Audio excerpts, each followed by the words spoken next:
ഇന്ന് I+ success സ്റ്റോറിയിൽ നിങ്ങളോട് സംവദിക്കാനായിട്ട് എത്തുന്നത് ഭാഗ്യ ടീച്ചറും അതോടൊപ്പം തന്നെ നമ്മുടെ വിദ്യാർത്ഥിനിയായിട്ടുള്ള രസിതയുമാണ്. NTA UGC നെറ്റ് പരീക്ഷ ഡിസംബർ സൈക്കിളിൽ മലയാളത്തിൽ JRF നേടിയ വിദ്യാർത്ഥിനിയാണ്. നിങ്ങൾ മലയാളം പഠിക്കുന്ന ഒരു വിദ്യാർത്ഥിയോ വിദ്യാർത്ഥിനിയോ ആണെങ്കിലും മറ്റൊരു സബ്ജക്റ്റാണ് നിങ്ങൾ പഠിക്കുന്നതെങ്കിലും രസിതയുടെ എക്സ്പീരിയൻസുകൾ, അവർ വന്ന ജേർണി നിങ്ങളെ തീർച്ചയായിട്ടും ഹെൽപ്പ് ചെയ്യും. എങ്ങനെ ഈ പരീക്ഷ ക്രാക്ക് ചെയ്യാം, എന്തൊക്കെ മെത്തേഡ്സിൽ പഠിച്ചാൽ ഇഫക്റ്റീവായിട്ട് നിങ്ങൾക്ക് പരീക്ഷയ്ക്ക് തയ്യാറെടുക്കാം എന്നിങ്ങനെയുള്ള കാര്യങ്ങളെല്ലാം ഈ ഇൻ്റർവ്യൂവിലൂടെ നമുക്കറിയാനായിട്ട് സാധിക്കും. ഭാഗ്യ ടീച്ചറാണ് നമ്മോടൊപ്പം ഐ+ന്റെ സൈഡിൽ നിന്ന് ചോദ്യങ്ങൾ ചോദിക്കാനായിട്ട് ഇന്ന് നമ്മളോടൊപ്പം ഉള്ളത്. രസിതയുടെ ഇൻ്റർവ്യൂവിലേക്ക് നമുക്ക് കടക്കാം. ഒരുപാട് കരഞ്ഞിട്ടുണ്ട് റിസൾട്ട് വരണ ദിവസങ്ങളിലൊക്കെ. കരഞ്ഞ് തന്നെയാണ് മുന്നേറിയത്. എനിക്കത് കിട്ടണം എന്നുള്ളത് എൻ്റെ വാശിയായിരുന്നു. ഞാനത് വാങ്ങിച്ചു. കാരണം ഞാൻ അതുവരെ പ്രിപ്പയർ ചെയ്ത നോട്ട്സ് പോലെ ആയിരുന്നില്ല അത്. വളരെ എന്താ പറയുക, മലയാളത്തിൽ പറയുകയാണെങ്കിൽ അതിൻ്റെ സത്ത, നമ്മൾ പഠിക്കേണ്ട സാധനത്തിൻ്റെ സത്ത ഉൾക്കൊണ്ടിട്ടുള്ള ഒരു നോട്ടായിരുന്നു. അപ്പോൾ എനിക്ക് ഇങ്ങനെയാണ് നോട്ട് പ്രിപ്പയർ ചെയ്യേണ്ടതെന്നും ഇങ്ങനെയാണ് നമ്മൾ പഠിക്കേണ്ടത് എന്നുള്ള ട്രാക്കിലേക്ക് ഞാൻ കയറിയത് ഐ+ൽ വന്ന ശേഷം. എനിക്ക് അതിനോട് ഭയങ്കര ആഗ്രഹമായിരുന്നു. JRF കിട്ടണം തന്നെയായിരുന്നു ഭയങ്കര ആഗ്രഹം. ഞാൻ നെറ്റ്, എൻ്റെ അടുത്ത് ഞാൻ ആഗ്രഹിച്ചതും നെറ്റ് എന്ന് മാത്രമല്ല JRF എന്ന് തന്നെയായിരുന്നു. ഡോക്ടർ രസിത ടി എന്ന് ഞാൻ പഠിക്കുന്നതിന്റെ മുൻപിൽ എഴുതി ഒട്ടിച്ചിട്ടുണ്ട്. ഇതേ തിരുൾക്കുഴി മേലുരുളട്ടെ വിടില്ല ഞാനീ രശ്മികളെ. ഇടശ്ശേരിയുടെ ഈ വരികൾ ജീവിതത്തിൽ അന്വർത്ഥമാക്കിയിട്ടുള്ള ഒരാളാണ് നമ്മളോടൊപ്പം ഉള്ളത്, രസിത. അത് നമുക്ക് രസിതയെ ഒന്ന് പരിചയപ്പെടാം. അപ്പോൾ പറയൂ രസിത, എവിടെയാണ് പഠിച്ചത്, എന്താണ് പഠിച്ചത് തുടങ്ങിയ കാര്യങ്ങളൊന്നും നമുക്ക് പങ്കുവയ്ക്കാം. എൻ്റെ ഡിഗ്രി പാലക്കാട് വിക്ടോറിയ കോളേജിലായിരുന്നു. അത് കഴിഞ്ഞ് 19 PGക്ക് കാലിക്കറ്റ് യൂണിവേഴ്സിറ്റി ക്യാമ്പസിലാണ് ചെയ്തത്. അതിനുശേഷം NSS ഒറ്റപ്പാലം B.Ed ചെയ്തു. B.Ed കഴിഞ്ഞ ശേഷം ആണ് നെറ്റും JRFും കൂടെ ഞാൻ ക്രാക്ക് ചെയ്യുന്നത്. എത്രാമത്തെ അറ്റംപ്റ്റിലാണ് നെറ്റ് ക്രാക്ക് ചെയ്തത്, JRF ക്രാക്ക് ചെയ്തത്? എൻ്റെ 7ാമത്തെ അറ്റംപ്റ്റിലായിരുന്നു. എനിക്ക് അതിനു മുൻപ് നെറ്റ് കിട്ടിയിട്ടുണ്ടായിരുന്നില്ല. അപ്പോൾ 7ാമത്തെ അറ്റംപ്റ്റിലാണ് നെറ്റും JRFും കൂടെ ഒരുമിച്ച് കിട്ടി. അപ്പോൾ 6 വട്ടം പരീക്ഷ എഴുതി ചെറിയ മാർക്കുകൾക്കൊക്കെ നെറ്റ് പോയി. എന്തായിരുന്നു ആ സമയത്ത് ഒരു ഫീല്? ഓരോ വട്ടം തോൽക്കുമ്പോഴും അടുത്തതിലേക്ക് പോകാനുള്ള ഒരു മോട്ടിവേഷൻ. ചിലരൊക്കെ 1-2 വട്ടം എഴുതി പിന്മാറുന്നവരുണ്ടായിരിക്കും. അപ്പോൾ 6 തവണ എഴുതി 7ാമത്തെ തവണ JRF വാങ്ങാനുള്ള ആ ഒരു മോട്ടിവേഷൻ എന്തായിരുന്നു? എനിക്ക് അതിനോട് ഭയങ്കര ആഗ്രഹമായിരുന്നു. JRF കിട്ടണം തന്നെയായിരുന്നു ഭയങ്കര ആഗ്രഹം. ഞാൻ നെറ്റ്, എൻ്റെ അടുത്ത് ഞാൻ ആഗ്രഹിച്ചതും നെറ്റ് എന്ന് മാത്രമല്ല JRF എന്ന് തന്നെയായിരുന്നു. ഡോക്ടർ രസിത ടി എന്ന് ഞാൻ പഠിക്കുന്നതിൻ്റെ മുൻപിൽ എഴുതി ഒട്ടിച്ചിട്ടുണ്ട്. അപ്പോൾ എല്ലാവരും വരുമ്പോൾ ചോദിക്കുന്നത് എന്താ ഈ ഡോക്ടർ രസിത ടി എന്നിങ്ങനെ എഴുതി വെച്ചിരിക്കുന്നത്. അപ്പോൾ നെറ്റ് പോലും കിട്ടാത്ത എനിക്ക് എങ്ങനെ JRF കിട്ടും എന്നുള്ളതായിരുന്നു പിന്നത്തെ കുറേ തവണ തോറ്റപ്പോഴുള്ള ആശങ്ക. തീർച്ചയായിട്ടും വിഷമങ്ങളുണ്ടായിരുന്നു. ഒരുപാട് കരഞ്ഞിട്ടുണ്ട് റിസൾട്ട് വരണ ദിവസങ്ങളിലൊക്കെ. കരഞ്ഞ് തന്നെയാണ് മുന്നേറിയത്. എനിക്കത് കിട്ടണം എന്നുള്ളത് എൻ്റെ വാശിയായിരുന്നു. ഞാനത് വാങ്ങിച്ചു.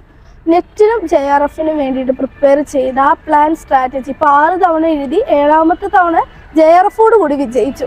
അപ്പോൾ ആ ഒരു പ്ലാനിങ് എങ്ങനെയായിരുന്നു? ആ ഒരു 7ാമത്തെ തവണ പ്രിപ്പയർ ചെയ്ത JRFിലേക്ക് എത്താനുള്ള ആ ഒരു സ്റ്റഡി പ്ലാൻ എങ്ങനെയായിരുന്നു? സ്റ്റഡി പ്ലാനിൻ്റെ കാര്യം പറയുമ്പോൾ ഞാൻ ആദ്യം സെൽഫ് പ്രിപ്പറേഷൻ ആയിരുന്നു. പിന്നീടാണ് ഒരു കോച്ചിങ്ങിലേക്ക് വഴി മാറുന്നത്. അതിനുശേഷം ഈ പറഞ്ഞ പോലെ സിലബസ് മുഴുവനായിട്ട് പഠിക്കുക, എനിക്ക് വലിച്ചു വാരി പഠിക്കുന്ന ഒരു സ്വഭാവം ഉണ്ടായിരുന്നു. മൊത്തത്തിൽ എപ്പോഴും പെർഫെക്ഷനിസ്റ്റ് ആയതുകൊണ്ട് ആ തുടക്കം മുതൽ ഒടുക്കം വരെ എന്നുള്ളൊരു രീതി ഉണ്ടായിരുന്നു എനിക്ക്. പിന്നെ ഞാൻ ആ രീതി ഉപേക്ഷിച്ചു. എനിക്കെന്താ അറിയാം എന്നുള്ളതല്ലല്ലോ, പരീക്ഷ എന്താ ആവശ്യപ്പെടുന്നു എന്നുള്ളതാണ് നമ്മൾ ഫോക്കസ് ചെയ്യേണ്ടത് എന്നുള്ളത് എനിക്ക് മനസ്സിലായി. അങ്ങനെ ഞാൻ കുറച്ചുകൂടി ഫോക്കസ് ചെയ്ത് പഠിച്ചു, പ്ലാൻ ചെയ്ത് പഠിച്ചു എന്നുള്ളതാണ്. എങ്ങനെയാണ് ഐ+ലേക്ക് എത്തിയത്? ഐ+ലേക്ക് എത്തുന്നത് യൂട്യൂബ് ക്ലാസ്സുകൾ, അലൻ സാറിൻ്റെ യൂട്യൂബ് ക്ലാസ്സുകൾ ഞാൻ കണ്ടിട്ടുണ്ട്. അന്ന് തുടക്ക സമയത്ത് വളരെ കുറച്ച് ക്ലാസ്സുകളെ നമുക്ക് മലയാളത്തിലുള്ളൂ. അപ്പോൾ പ്രത്യേകിച്ച് ലാംഗ്വേജ് സ്റ്റുഡൻസ് ആയിട്ടുള്ള ഞങ്ങൾക്കൊക്കെ മലയാളം എടുത്തവർക്ക് പേപ്പർ 1 ഒക്കെ ഭയങ്കര ബുദ്ധിമുട്ടാണ് എന്നാണ് പറയാറുള്ളത്. അപ്പം പേപ്പർ 1ൻ്റെ കുറച്ച് ക്ലാസ്സുകൾ ഇങ്ങനെ യൂട്യൂബിൽ മലയാളത്തിൽ ഒരു സാറ് വന്ന് എക്സ്പ്ലെയിൻ ചെയ്യുന്നു. അത് കേൾക്കുമ്പോൾ നമുക്ക് മനസ്സിലാവുന്നുണ്ട്. അപ്പം അങ്ങനെയാണ് ഫോളോ ചെയ്ത് തുടങ്ങുന്നത്. അതിനുശേഷം പിന്നെ യൂട്യൂബ് ക്ലാസ്സുകൾ കണ്ടു കഴിഞ്ഞപ്പോൾ എനിക്ക് തോന്നി കോച്ചിങ് കൂടെ 1-2 അപ്പോഴേക്കും 3rd അറ്റംപ്റ്റ് ഒക്കെ കഴിഞ്ഞു. അപ്പോൾ കിട്ടാതെയും കൂടെ ആയപ്പോൾ തീർച്ചയായിട്ടും കോച്ചിങ് എടുക്കാം, ഐ+ൽ തന്നെ ആവാം എന്ന് വിചാരിച്ചു. അങ്ങനെ ഐ+ൽ കോഴ്സ് എടുത്ത് കഴിഞ്ഞ ശേഷമാണ് എനിക്ക് നോട്ടുകളും കാര്യങ്ങളൊക്കെ ഒരുപാട്, ഞാൻ ക്ലാസ്സുകൾ അങ്ങനെ ഫോളോ ചെയ്തിട്ടില്ല, പക്ഷേ JRF സീരീസും ഡെയിലി ടെസ്റ്റുകളും മോട്ടിവേഷനും അതുപോലെ തന്നെ നോട്ടുകളും അതൊക്കെ എനിക്ക് ഒരുപാട് ഹെൽപ്ഫുള്ളായി തോന്നി. കാരണം ഞാൻ അതുവരെ പ്രിപ്പയർ ചെയ്ത നോട്ട്സ് പോലെ ആയിരുന്നില്ല അത്. വളരെ എന്താ പറയുക, മലയാളത്തിൽ പറയുകയാണെങ്കിൽ അതിൻ്റെ സത്ത, നമ്മൾ പഠിക്കേണ്ട സാധനത്തിന്റെ സത്ത ഉൾക്കൊണ്ടിട്ടുള്ള ഒരു നോട്ടായിരുന്നു. അപ്പൊ എനിക്ക് ഇങ്ങനെയാണ് നോട്ട് പ്രിപ്പയർ ചെയ്യേണ്ടതെന്നും ഇങ്ങനെയാണ് നമ്മൾ പഠിക്കേണ്ടത് എന്നുള്ള ട്രാക്കിലേക്ക് ഞാൻ കയറിയത് I+ൽ വന്ന ശേഷം. ഇപ്പൊ മലയാളം ഐച്ഛിക വിഷയമാക്കിയിട്ട് എടുത്തുള്ള കുട്ടികൾക്കൊക്കെ പലപ്പോഴും ഒരു പ്രശ്നം വരുന്ന ഒന്നാണ്, കണ്ടമാനം നോട്ട് ഉണ്ടായിരിക്കും ഡിഗ്രി ടൈമില്, PG ടൈമില്, അതല്ലാതെ നെറ്റ് പ്രിപ്പറേഷന് വേണ്ടിയിട്ട് നമ്മൾ എഴുതി തുടങ്ങുന്ന ഒരു നോട്ട്. അപ്പോൾ എങ്ങനെയാണ് കൃത്യമായിട്ട് ഒരു നോട്ട് എഴുതി JRFിലേക്ക് എത്തിയത്? നോട്ട് എഴുതി പഠിക്കുക എന്നുള്ളത് വളരെയധികം പ്രാധാന്യമുള്ള ഒരു കാര്യമായിരുന്നു. അപ്പൊ എങ്ങനെയായിരുന്നു മലയാള വിഷയം എടുത്തുള്ള കുട്ടി എന്ന നിലയിൽ എങ്ങനെയായിരുന്നു ആ നോട്ട് മേക്കിംഗ് എങ്ങനെയായിരുന്നു? ഈ ചേച്ചി പറഞ്ഞ പോലെ 7ാമത്തെ അറ്റംപ്റ്റിലാണ് എനിക്ക് കിട്ടുന്നത്. അപ്പൊ അതുവരെയുള്ള ഏതാണ്ട് PG ഫസ്റ്റ് ഇയർ തൊട്ട് ഞാൻ സ്റ്റാർട്ട് ചെയ്യുമ്പോൾ തൊട്ടുള്ള നോട്ടുകൾ എൻ്റെ കയ്യിൽ ഇരിപ്പുണ്ട്. 42 നോട്ടുകളോളം ആയി അവസാനം അത്. അപ്പൊ ഇതിൽ നിന്ന് എങ്ങനെ ഇത് സോർട്ട് ചെയ്തെടുക്കണം എന്നുള്ളത് എനിക്ക് ഭയങ്കര ബുദ്ധിമുട്ടായിരുന്നു. നമുക്കൊരു ഇൻഫർമേഷൻ ഓവർലോഡ് വന്നു സത്യം പറഞ്ഞാൽ.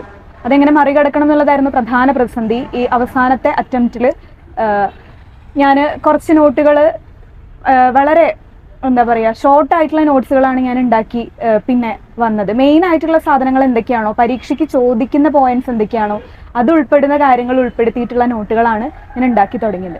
പിന്നെ അതിൽ എക്സ്ട്രാ വരുന്ന എന്തെങ്കിലും കാര്യങ്ങൾ ഉണ്ടെങ്കിൽ ഞാനത് സ്റ്റിക്ക് നോട്ട്സോ A4 ഷീറ്റോ ഉപയോഗിച്ച് ചേർത്തു. അല്ലാതെ ഇനി ആ വിഷയത്തിനകത്ത് നമ്മൾ കൂടുതൽ വേറെ നോട്ട് ഉണ്ടാക്കാൻ പോയി കഴിഞ്ഞാൽ ബുദ്ധിമുട്ടായിരിക്കും. അതിനെന്നെ കൂടുതൽ ഈ അറിവിന്റെ കാര്യത്തിലായാലും എങ്ങനെ ഇതൊക്കെ മാനേജ് ചെയ്യണം എന്നുള്ള കാര്യത്തിലായാലും ഏറ്റവും കൂടുതൽ ഹെൽപ്പ് ചെയ്ത ഭാഗ്യ ടീച്ചറാണ്. അതെനിക്ക് പറയാതിരിക്കാൻ പറ്റില്ല ഇവിടെ. അപ്പോൾ ടീച്ചർ പറഞ്ഞു തന്നപോലെ ഞാൻ സ്റ്റിക്ക് നോട്ട്സ് ഉപയോഗിച്ച് ഓരോന്നും വെച്ചു ഷോർട്ട് നോട്ട്സ് ഉണ്ടാക്കാൻ തുടങ്ങി. എന്നെ സംബന്ധിച്ചിടത്തോളം ഞാൻ എഴുതി പഠിക്കുന്ന ഒരാളാണ്. എനിക്ക് എന്ത് പോയിന്റ് ഉണ്ടെങ്കിലും അതെനിക്ക് എൻ്റെ കൈയക്ഷരത്തിൽ എനിക്കത് കാണണം, അതെനിക്ക് നിർബന്ധമാണ്. എപ്പോഴും ഞാൻ ക്ലാസ്സിലും പറയുന്ന ഒരു കാര്യമാണ്, നിങ്ങൾ കുഞ്ഞ് ചെറിയ പോയിന്റുകൾ എഴുതി പഠിക്കണം എന്നുള്ളത്. അതെ, എഴുതി പഠിക്കുമ്പോഴുള്ള ആ ഒരു എഫക്റ്റീവ്നെസ് ഒന്ന് വേറെ തന്നെയാണ്. അപ്പം ഞാൻ നോട്ട്സുകൾ എൻ്റെതായ രീതിയിൽ തന്നെ പ്രിപ്പയർ ചെയ്തു. തലേ ദിവസം ഷോർട്ട് നോട്ട്സ് പ്രത്യേകം തയ്യാറാക്കി. ഞാൻ എക്സാമിന് ഒരു ദിവസം മുമ്പാണ് എപ്പോഴും ലാസ്റ്റ് ടൈമിൽ ഷോർട്ട് നോട്ട്സ് പ്രിപ്പയർ ചെയ്യുന്ന ഒരാളും കൂടിയാണ്. അതൊക്കെ ഒരുപാട് ഹെൽപ്പ് ചെയ്തിട്ടുണ്ട് എന്നെ. ഇപ്പോൾ ജനറൽ പേപ്പർ ആണെങ്കിലും സബ്ജക്ട് പേപ്പർ ആണെങ്കിലും നമുക്ക് വീക്കായിട്ടുള്ള ഒരു ഏരിയ എന്തായിരിക്കും? അപ്പോൾ ഈ മലയാളം വിഷയം എടുത്തിട്ടുള്ള ആക്കിയ ആള് എന്നൊരു നിലയിൽ ചിലപ്പോൾ 10ാം ക്ലാസ്സോടെ അല്ലെങ്കിൽ +2 കൂടി മാത്തമെറ്റിക്കൽ ആയിട്ടുള്ള ഡാറ്റ ഇന്റർപ്രിട്ടേഷൻ ഒക്കെ ബുദ്ധിമുട്ടാണെന്ന് പറയുന്ന ഒരുപാട് കുട്ടികളുണ്ട്. അപ്പൊ രസിതയെ സംബന്ധിച്ച് അതെങ്ങനെയായിരുന്നു? ജനറൽ പേപ്പറിൽ മാത്സുമായി ബന്ധപ്പെട്ടുള്ള അല്ലെങ്കിൽ എന്തായിരുന്നു ഏറ്റവും കൂടുതൽ വീക്കായിട്ടുള്ള ഏരിയ? അതിനെങ്ങനെയാണ് ഓവർകം ചെയ്തത്? തീർച്ചയായിട്ടും എനിക്ക് മാത്സ് ഒരു വലിയ കീറാമുട്ടി തന്നെ ആയിരുന്നു. ഞാനത് ഈ പറഞ്ഞ പോലെ I+ന്റെയും മറ്റു ക്ലാസ്സുകളൊക്കെ കണ്ട് ഒരുവിധം ഒന്ന് മുകളിലേക്ക് കയറി വന്നു. പിന്നീട് എനിക്ക് ഒരുപാട് സമയം അതിൽ ഇൻവെസ്റ്റ് ചെയ്തപ്പോൾ മനസ്സിലായി അതിനകത്ത് എനിക്ക് കൂടുതൽ സ്കോർ ചെയ്യാൻ 5 ക്വസ്റ്റിനും എനിക്ക് പിടിക്കാൻ പറ്റുമോ എന്നുള്ളത് എനിക്കൊരു ബുദ്ധിമുട്ടായി തോന്നി. അപ്പം ഞാൻ ചെയ്തത്, എനിക്ക് തീർച്ചയായിട്ടും പഠിക്കാൻ പറ്റുന്നതുണ്ടാവും. നമ്മളെപ്പോഴും നമ്മുടെ വീക്ക് ഏരിയകൾക്കല്ലല്ലോ, പോസിറ്റീവായിട്ടുള്ള കാര്യങ്ങൾക്കാണല്ലോ ഇമ്പോർട്ടൻസ് കൊടുക്കേണ്ടത്. അപ്പോൾ അതിനെപ്പറ്റി ഡാറ്റ ഇന്റർപ്രിട്ടേഷനിൽ എൻ്റെ 5 മാർക്ക് പോവല്ലോ എന്നോർത്ത് ഞാൻ സമയം കളഞ്ഞിട്ടുണ്ടെങ്കിൽ അത് മറ്റു രീതിയിൽ ബാധിക്കും എന്നെ. അപ്പം എനിക്ക് ഫുൾ സ്കോർ ചെയ്യാൻ പറ്റും എന്ന് തോന്നുന്ന ചാപ്റ്റേഴ്സ് മുഴുവൻ എടുത്തു വെച്ചു. ICT, higher education, research, teaching, reading, communication, ഇത്രയും എനിക്ക് തീർച്ചയായിട്ടും പറ്റും എന്ന് തോന്നി. അപ്പോൾ ഓരോ യൂണിറ്റ് വീതമാണ് ഞാൻ എപ്പോഴും പഠിച്ചു തുടങ്ങിയിട്ടുള്ളത്. യൂണിറ്റ് കഴിഞ്ഞാൽ റിവിഷൻ ചെയ്യും, അങ്ങനെയായിരുന്നു ഞാൻ പഠിച്ചത്. അപ്പോൾ എനിക്ക് പറ്റാവുന്ന ബുദ്ധിമുട്ടുള്ളത് മാത്രം കുറച്ച് ഒന്നങ്ങോട്ട് മാറ്റി നിർത്തി, അതിനെ ഒഴിവാക്കി എന്നല്ല, കുറച്ചങ്ങോട്ട് മാറ്റി നിർത്തിയിട്ട് ബാക്കിയുള്ളത് മുഴുവനായിട്ട് കവർ ചെയ്യാനായിട്ട് ശ്രമിച്ചു. ഇനി ബുദ്ധിമുട്ടുള്ള മറ്റു ഭാഗങ്ങൾ, ലോജിക്ക്, ഡാറ്റ ഇന്റർപ്രിട്ടേഷനൊക്കെ അതിൻ്റെ പറ്റാവുന്ന കാര്യങ്ങൾ പഠിച്ചെടുത്തു. ഏറ്റവും നമുക്ക് എന്തെങ്കിലും പ്രാക്ടീസ് ചെയ്ത് പഠിച്ചെടുത്തു. ഏറ്റവും നമ്മൾ ഏത് ക്വസ്റ്റ്യൻ വന്നാലും നമുക്കൊന്ന് അറ്റംപ്റ്റ് ചെയ്ത് നോക്കാൻ കഴിയുന്ന രീതിയിലുള്ള കാര്യങ്ങൾ ഒന്ന് നോക്കി വെച്ചു. ഈ പ്രതിസന്ധികളെ മറികടക്കാൻ I+ ടീം എങ്ങനെയാണ് രസിതയെ തുണച്ചത്? I+ലേക്ക് ഞാൻ പറഞ്ഞല്ലോ 21-ലോ മറ്റാണ് ഞാൻ I+ലേക്ക് വരുന്നത്. അവിടെ നിന്ന് എനിക്ക് അലൻ സാറിനെയും ഭാഗ്യ ടീച്ചറിനെയൊക്കെ കിട്ടുന്ന കൂടെ ഞാൻ വിചാരിക്കുന്നത് എപ്പോഴും നമ്മളൊരു ഫീൽഡിലേക്ക് ഇറങ്ങുമ്പോൾ ആ ഫീൽഡിൽ നമുക്ക് പറഞ്ഞു തരാൻ ആളുകൾ ഉണ്ടാവണം തീർച്ചയായിട്ടും. അപ്പോൾ ചേച്ചിയുടെ ക്ലാസ്സുകൾ എനിക്ക് ഒരുപാട് ലളിത മലയാളത്തിലുള്ള വീക്കെൻഡിലുള്ള ക്ലാസ്സുകളാണെങ്കിലും I+ന്റെ മറ്റു ക്ലാസ്സുകളാണെങ്കിലും I+ൽ എന്നെ ഏറ്റവും കൂടുതൽ സഹായിച്ചിട്ടുള്ളത് AIMJRF സീരീസ് തന്നെയാണ്. ഞാൻ പേപ്പർ 1ന്റെ സത്യം പറഞ്ഞാൽ ഞാൻ നോട്ട് അധികം എഴുതിയിട്ടില്ല. പേപ്പർ 1ന്റെ AIMJRFലെ ക്വസ്റ്റ്യൻസ് ആണ് ഞാൻ എഴുതി വെച്ച് പ്രാക്ടീസ് ചെയ്തത്. ക്വസ്റ്റ്യൻസ് തന്നെയാണ് പിന്നെയും ചെയ്ത് റിവിഷൻ ചെയ്തുകൊണ്ടിരുന്നത്. അപ്പോൾ അത് എന്നെ കൂടുതൽ ഹെൽപ്പ് ചെയ്തിട്ടുണ്ട്. 6 വട്ടം നെറ്റ് എഴുതി 7ാമത്തെ വട്ടം JRF ക്രാക്ക് ചെയ്തിട്ടുള്ള ഒരു വിദ്യാർത്ഥി എന്ന നിലയിൽ ഒരുപാട് വിദ്യാർത്ഥികൾ 1ഉം 2ഉം അറ്റംപ്റ്റിലൂടെ തന്നെ ഇത് നിർത്തിപ്പോകുക, എനിക്കിത് പറ്റില്ല, എന്നെ കൊണ്ട് പറ്റുന്ന പണിയല്ല എന്ന രീതിയിലൊക്കെ നിർത്തിപ്പോകുന്ന വിദ്യാർത്ഥികളുണ്ട്. അപ്പൊ ഇത്രത്തോളം പഠിച്ച് ഡോക്ടർ റസിദ എന്നുള്ള ആ ഒരു ടൈറ്റിലേക്ക് എത്താൻ JRFോട് കൂടി റിസർച്ച് ചെയ്യാൻ വേണ്ടിയിട്ട് റസിദ എത്തി, അത് വിൻ ചെയ്തു. അപ്പൊ നമ്മുടെ വിദ്യാർത്ഥികളോട് റസിദയ്ക്ക് എന്താണ് പറയാനായിട്ടുള്ളത്? തീർച്ചയായിട്ടും എനിക്ക് വളരെ സന്തോഷമുള്ളൊരു മൊമെന്റ് ആണത്. നമ്മൾ ഒരുപാട് തവണ നോട്ട് ക്വാളിഫൈഡ് ഫോർ അസിസ്റ്റന്റ് പ്രൊഫസറിനെ എഴുതി കാണിച്ചിട്ട് അവസാനം qualified for JRF and assistant പ്രൊഫസറിനെ എഴുതി കാണിക്കുമ്പോഴുള്ള ആ ഒരു സന്തോഷം ഉണ്ടല്ലോ, അത് ഭയങ്കരമാണ്. അപ്പൊ എനിക്ക് പറയാനുള്ളത്, നമുക്ക് വേണമെങ്കിൽ ഒരു 5-6 തവണയൊക്കെ എഴുതിയപ്പോൾ തോറ്റു, ഇനിയും ശ്രമിച്ചിട്ട് നാണക്കേടാണ് എന്ന് പറഞ്ഞിട്ട് മിണ്ടാതിരിക്കായിരുന്നു. പക്ഷെ നമ്മളത് ചെയ്തില്ല, നമ്മൾ വീണ്ടും തളരാതെ മുന്നോട്ട് പോയി. അത് തന്നെയാണ് എനിക്ക് അവരോടും പറയാനുള്ളത്. നമ്മൾ മറ്റുള്ള മനുഷ്യരാരും നമ്മൾക്ക് എന്തൊക്കെ പ്രതിസന്ധികളുണ്ട്, നിങ്ങൾക്ക് എന്തെങ്കിലും പ്രശ്നങ്ങൾ ഉണ്ടായിരുന്നോ എന്നുള്ളത് അതിൽ ഇൻവോൾവ് അല്ല, നമ്മുടെ ലൈഫ് മാത്രമാണ്. അപ്പോൾ നമ്മളാണ് നമ്മുടെ ലൈഫിനെ എങ്ങനെ മുന്നോട്ട് കൊണ്ടുപോകണം, നമ്മുടെ സ്വപ്നങ്ങൾക്ക് എത്രത്തോളം പ്രാധാന്യം കൊടുക്കണം എന്നൊക്കെ വിചാരിക്കുന്നത്. ഇപ്പം ഞാൻ മനസ്സിലാക്കുന്ന പൊതുവെ ഒരു പറച്ചിലുണ്ട്, പെൺകുട്ടികൾക്ക് യാതൊരു കോൺട്രിബ്യൂഷനും ഇല്ലാതെ ഇരിക്കാം, വീടിനകത്ത് സുഖമായിട്ട് ഇരിക്കാം, എല്ലാ കാര്യങ്ങളും ഫാമിലി നോക്കിക്കോളും. പക്ഷെ അങ്ങനെയല്ല. ഞാൻ കണ്ടിടത്തോളം ഒരുപാട് കുടുംബം നോക്കി അവനവന്റെ പ്രശ്നങ്ങൾ കഴിഞ്ഞ് വീണ്ടും ആ പ്രശ്നങ്ങളൊക്കെ സോൾവ് ചെയ്ത് മുന്നോട്ട് പഠിച്ച് മുന്നേറിയിട്ടുള്ള ഒരുപാട് പെൺകുട്ടികളുണ്ട്. അപ്പോൾ പെൺകുട്ടികൾ ഒരു സേഫ് സോണിലല്ല ഒരിക്കലും. ഈ പറഞ്ഞ പോലെ നമുക്കൊരു പ്രശ്നം വരുമ്പോൾ പിന്നെ എല്ലാവരും പറയുന്ന ഒരു കാര്യം, നമ്മൾ വളരെയധികം സൗകര്യങ്ങൾ, ഇപ്പോൾ ഒരു പെൺകുട്ടി പഠിക്കാനിരിക്കുന്നു എന്ന് പറയുമ്പോൾ നമ്മൾ വളരെ എന്താ പറയുക, സേഫ് ആയിട്ടുള്ള ഒരു എൻവയോൺമെന്റിലാണെന്നാണ് വിചാരിക്കുന്നത്. രാത്രി വൈകുവോളം ഇരുന്ന് പഠിക്കുന്നു, കുറേ ബുക്ക് ഷെൽഫുകളൊക്കെ ബാക്കിൽ ഇങ്ങനെ കാണുന്നു, അല്ലെങ്കിൽ നമുക്ക് രാത്രി ഉറക്കൊഴിച്ച് പഠിക്കുമ്പോൾ ഫ്ലാസ്കിൽ കാപ്പിയായിട്ട് അച്ഛനും അമ്മയും വരുന്നു. അങ്ങനെയൊക്കെയുള്ള ഒരു കൺസെപ്റ്റ് നമ്മൾ സിനിമയിലടക്കം കണ്ടിട്ടുണ്ട്. പക്ഷെ അങ്ങനെയുള്ള ഒരു സിറ്റുവേഷൻസ് ഒന്നുമല്ല യഥാർത്ഥ ജീവിതത്തിൽ. ഒരുപാട് പ്രശ്നങ്ങൾ കഴിഞ്ഞ് പിന്നെ നമുക്കിനി മുന്നോട്ട് പോകാൻ പറ്റില്ല എന്നുള്ളിടത്ത് വെച്ച് പഠിച്ചേ പറ്റൂ എന്ന് വിചാരിച്ച് പഠിച്ചു വന്ന ഒരാളാണ് ഞാനൊക്കെ. എനിക്കൊന്നും ഒരു സ്റ്റിക്ക് നോട്ട് ഒട്ടിക്കാൻ പോലും ഒരു സ്ഥലം ഉണ്ടായിരുന്നില്ല.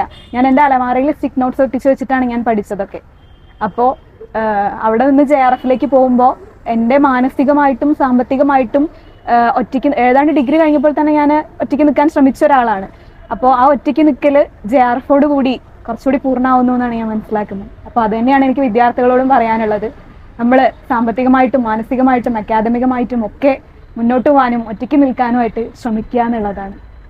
പരിശ്രമിക്കുകയിൽ എന്തിനേയും വശത്തിലാക്കാൻ കഴിവുള്ളവണ്ണം ദീർഘങ്ങളാം കരങ്ങൾ നൽകിയത്രേ മനുഷ്യനെ പാരിലേക്ക് അയച്ചത്. ഈ വാക്യം തന്നെയാണ് എനിക്ക് നിങ്ങളോട് പറയാനുള്ളത്. പരിശ്രമിച്ചാൽ നമുക്ക് നേടാനായിട്ട് കഴിയുന്ന കാര്യങ്ങളാണ് എല്ലാം തന്നെ. അപ്പൊ നിരന്തരമായിട്ടുള്ള പരിശ്രമമാണ് നമ്മെ വിജയത്തിലേക്ക് എത്തിക്കുന്നത്. അപ്പോൾ റസിദയ്ക്ക് ഇനിയുള്ള ജീവിതത്തിൽ HSSCയോട് കൂടിയിട്ട് ഒരു അധ്യാപികയാകാൻ കഴിയട്ടെ, അല്ലെങ്കിൽ കോളേജിലെ ഉയർന്ന നിലയിലുള്ള ഒരു പ്രൊഫസർ ആകാൻ കഴിയട്ടെ എന്ന് ആശംസിച്ചുകൊണ്ട് നിർത്തുന്നു. നന്ദി റസിദ. Thank you.